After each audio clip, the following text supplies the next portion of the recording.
Welcome back. You're still watching Prime Biz. Now, indebted consumers will continue paying the same for their debts. This follows the Reserve Bank's Monetary Policy Committee decision to keep the repo rate unchanged at 6.75%. Governor Lesetja Kganyago says that two main risks featured prominently in the discussions this time around, that being the prospect of a sovereign credit rating downgrade that's still on the cards for South Africa, and international oil prices. Let's take a look.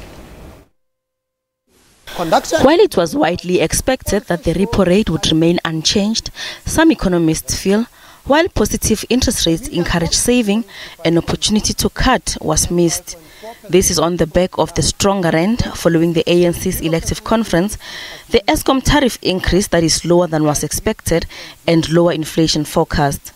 At this point in time, it's quite clear that the MPC is still obsessing about the risks, and I don't blame them. The risks are significant. The budget coming up is going to be an interesting one as we seek clarity on how Minister Gigaba is going to finance free tertiary education, as well as plug the fairly sizable budget hole. But perhaps a little more worrying than that for me is Eskom and the finances at Eskom. And then, post all of that is going to be the Moody's downgrade decision, which to my mind actually is a foregone conclusion. So I think a ratings downgrade is pretty much inevitable.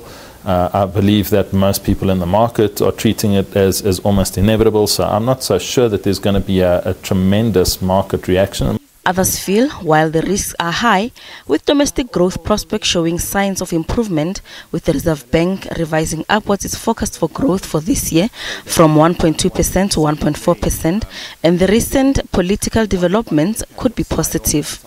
I think what happened since December in terms of the political play out of the ANC conference could be a positive. I think Moody's have already put the statement out saying that developments could be credit positive, although they're obviously having a very narrow view on what's happening to the budget. So we will have to see what is the details of the budget, and if Minister Gigaba can actually manage to put a better scenario on the table with some sustainable plans to plug the revenue gap. I think important today is also the upward revision to GDP growth. That will indeed also alleviate some of the pressures on the fiscal side with higher tax revenue, especially into the next 2 years if the economy does indeed start to grow a bit stronger.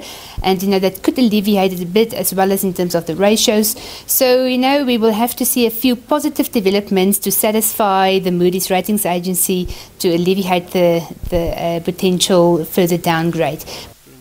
Economists believe there are chances of an interest rate cut going forward. This as the trajectory of the inflation continues to surprise on the downside. And this is if the rand maintains its strong levels. SABC News, Johannesburg.